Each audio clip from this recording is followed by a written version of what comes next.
When the alien delegation arrived at the human station, they didn't come to negotiate, trade, or fight. They came carrying a glass chamber, and inside it something dying. A creature so feared across their worlds that even its name made soldiers flinch. And yet, they handed it to a human girl, a young xenobiologist, barely out of the academy. Their reason? Dispose of it mercifully. But humans never learned how to give up easily. What happened next would make every alien race rethink what compassion really meant. Before we dive in, if you love stories where humanity surprises the galaxy with heart instead of firepower, hit that like button and subscribe for more HFY tales every week. It helps more people discover these incredible human moments among the stars. Now, let's go back to the day a dying predator met the one species that refuses to surrender. The air inside Docking Bay 12 felt too still, too clean. The kind of silence that meant something was wrong. The Zathan delegation stood in a rigid line, their glassy exoskeletons glinting under the lights. None of them spoke. In the center, Ambassador Krells held a containment pod close to his chest. Inside, through the frosted glass, something moved, barely. Clara Wyn, the youngest xenobiologist on the station, expected a diplomatic meeting, maybe even a trade of data. Not this. The translator crackled as the alien bowed his head. "We apologize for this inadequate gift," it said. "He was once the pride of our hunting reserves. Now he is a burden we cannot bear." Clara's brows furrowed. A gift? The shadow inside the pod gave a shallow, ragged breath. Feline. But wrong. Too large. Too still. "Why bring him here if he's dying?" she whispered. The ambassador's mandibles clicked softly. "Our medicine cannot save him. We thought humans could end him mercifully." That word, end, echoed through the bay. Clara didn't look at the aliens. She looked at the creature. And in that heartbeat, she made a choice that would echo across the stars. "Let me try." The pod hissed open with a rush of cold air, carrying the scent of rot and iron. Clara flinched, then stepped closer. The creature inside was enormous, a mass of black fur streaked with faint bioluminescent lines that flickered weakly like a dying heartbeat. 6 legs curled beneath its body. Its breathing was shallow, uneven, and each exhale rattled like broken glass. "Oh, you poor thing," she murmured. Her gloved hand hovered just above its head, feeling the heat radiate through the air. The Zathan data file offered nothing useful. Their medicine was made for creatures with shells, not flesh. Every scan Clara ran told the same story. Organ failure, advanced infection, total collapse. The aliens had been right. It should have been dead. But humans had this strange defect. They never accepted should. Clara ran blood tests, analyzed its cells, even adjusted the air mixture. Then she saw it. Not a virus, not a disease. The creature was being poisoned by the Zathan synthetic atmosphere itself. Her pulse quickened. If that was true, she could fix it. For 3 days, she worked without sleep, feeding, cleaning, whispering to a beast that couldn't hear her. "Hang in there," she said softly. "Humans don't quit." By the 4th day, Clara's lab looked less like a workspace and more like a war zone. Empty nutrient vials littered the counters. Tubes snaked from machines she'd jury-rigged from scrap parts. She barely remembered when she'd last eaten. None of it mattered.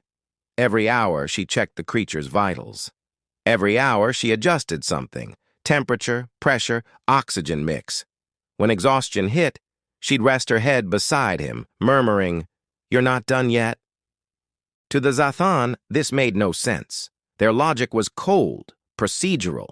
If the outcome is failure, stop the attempt. Humans didn't work that way. They had instinct, that stubborn, irrational hope that sometimes did the impossible. The alien observers came once, saw the humans still working, and left shaking their crystalline heads. On the sixth night, the beast's breathing faltered. Clara held his massive paw, tears blurring her vision. "You fight," she whispered fiercely. "You hear me? You fight." For a moment, she thought it was over. Then, faintly, the bioluminescent stripes pulsed once, a weak flicker of light in the dark. It was enough. She exhaled a shaking breath. "That's it, big guy. You stay with me." 7 days after she'd opened that pod, the creature stirred. Slowly, painfully, its golden eyes blinked open, the vertical pupils narrowing to focus on her. Clara froze, barely breathing. Those eyes weren't wild or hostile. They were aware. Curious. "Hey there," she whispered. "Welcome back." The creature, Ravier, as the Zathan had called him, let out a low, resonant sound that trembled through the room. Not a growl, a purr. Weak, but real. His bioluminescent stripes flared once, then settled into a steady glow that filled the lab with soft blue light. Clara laughed through her exhaustion. "You're showing off now, huh?" From that day on, Ravier improved faster than anyone expected. Within weeks, he stood on his 6 legs, steady and proud. Clara adjusted her lab to suit him. Reinforced floors, a controlled atmosphere, dimmer lights. She learned his moods, his colors, his quiet sounds. When the Zathan delegation returned 60 days later, expecting to collect a corpse, they found him lounging beside Clara's desk, healthy, massive, content. Ambassador Krell froze. "Impossible," the translator stammered. "We tried everything." Clara smiled, resting a hand on Ravier's head. "You tried alien logic," she said softly. "I tried being human." The Zathan delegation could only stare. Their most advanced science had failed, yet this fragile human had succeeded with little more than intuition, care, and sleepless determination. Ravier's stripes glowed in calm waves as he pressed his head gently against Clara's side, a gesture of pure trust. "How did you do this?" the ambassador asked quietly. Clara met his gaze. "Humans are good at saving things that don't belong to us," she said. "We adopt, we nurture, we refuse to stop trying." The words rippled through the galaxy faster than any trade deal. Soon, other species began bringing their hopeless cases to human stations, creatures on the brink of death, machines beyond repair, even dying ecosystems. And every time humanity tried, sometimes they failed, but when they didn't, it changed everything. Clara never called herself a hero. She just sat in her lab, surrounded by beings from a dozen worlds, each one alive because someone human cared enough to try. In the dark expanse of space, Ravier's stripes glowed like a heartbeat, a reminder that some gifts aren't given, they're earned through compassion. If this story moved you, imagine what else humanity could accomplish if we carried that same stubborn hope beyond the stars.